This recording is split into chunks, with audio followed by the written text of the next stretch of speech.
Greetings folks and welcome to another episode of 81632-bit. I'm your host Rob, and in this video we're going to be looking at some arcade ports for the Sinclair ZX Spectrum.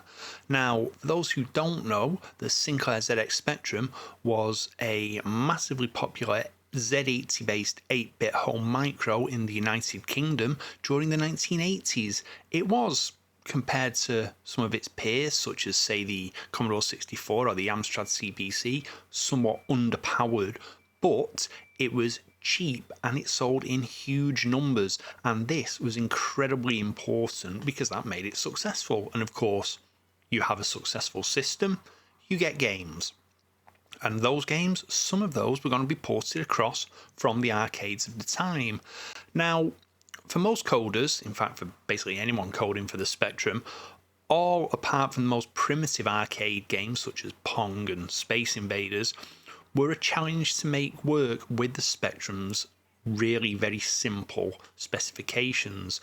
The core model of the Spectrum that sold throughout most of the 80s was a 48K model, so that's, yes, 48 kilobytes of RAM. Not megabytes, not gigabytes, kilobytes. Less than half the size of probably the smallest Office document you can produce today. Now, later revisions of the Spectrum upped this to 128K, but still, you were cramming huge arcade machines down into what was quite basic hardware. So, as I said, we're going to look at some arcade ports here today, and some of them will be good, some of them not so good. Anyway, let's move on to our first entry.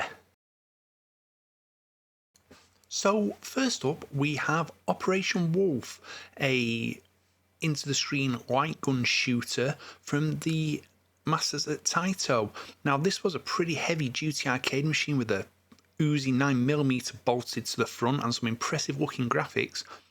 Yet it was converted to the humble ZX Spectrum, and even more incredibly, it's a hell of a good game.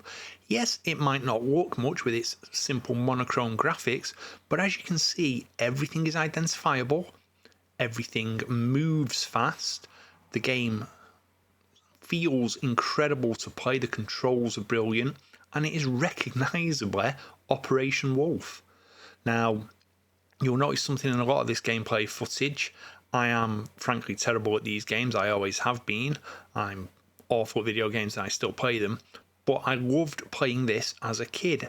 It was brilliant. It was a monochrome version of the arcade in my home, and I loved it. It played well, it looked good, it sounded pretty decent as Spectrum games go. It's a damn good arcade port.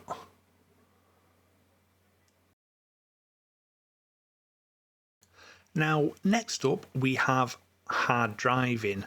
Now, in the arcades, hard driving was an incredibly impressive, fully 3D, flat shade rendered, basically driving simulator. This was not a game where you were racing in the traditional sense, like a outrun or a pole position. This was a driving simulator, and damn did it look impressive for the time.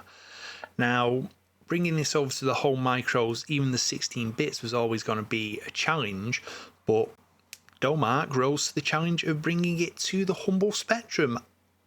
And let's just say this is one of the less impressive ports. I mean, in a static screen, it doesn't look too bad. You can see the attempts at the 3D polygonal flat shaded graphics there using the dithering.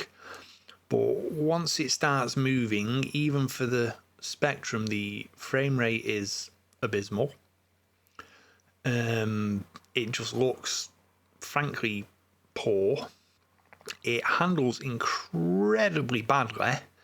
It's a simulator, so it's quite accurate, quote unquote, with its steering.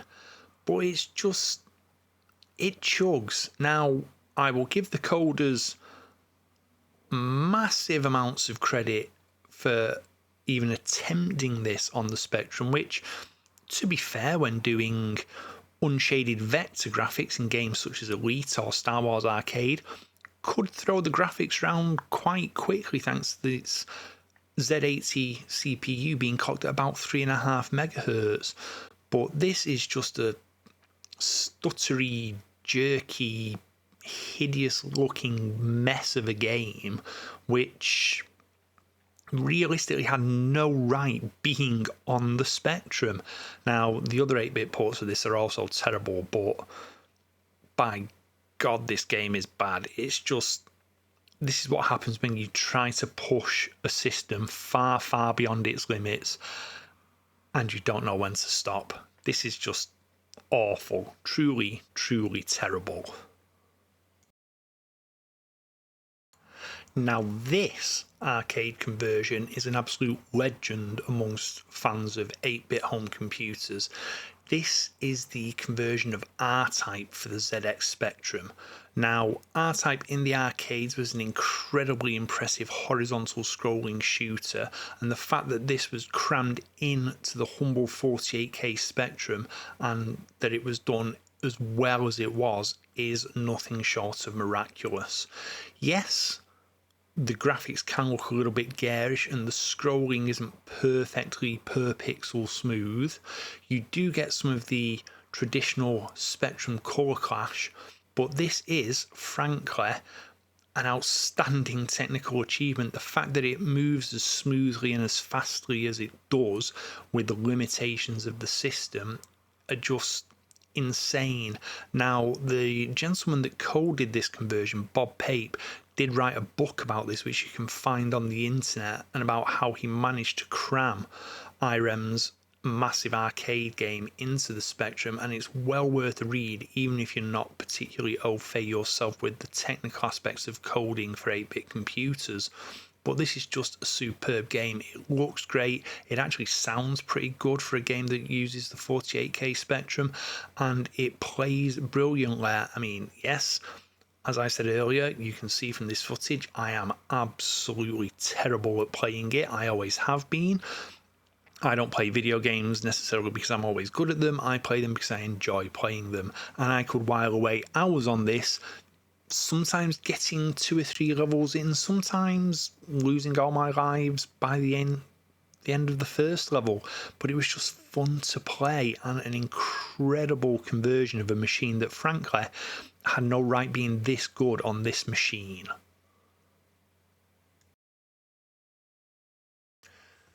And finally for this video, we reached the conversion of Final Fight. Now, by the time this came out in 1991, the Spectrum was basically at the end of its commercial life. The market had become completely dominated by 16-bit computers, and the Mega Drive and SNES were starting to make headway globally.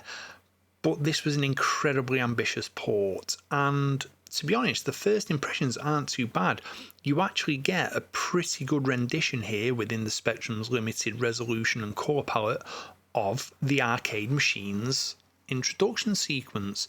Now, that's not to say it's the best it could be.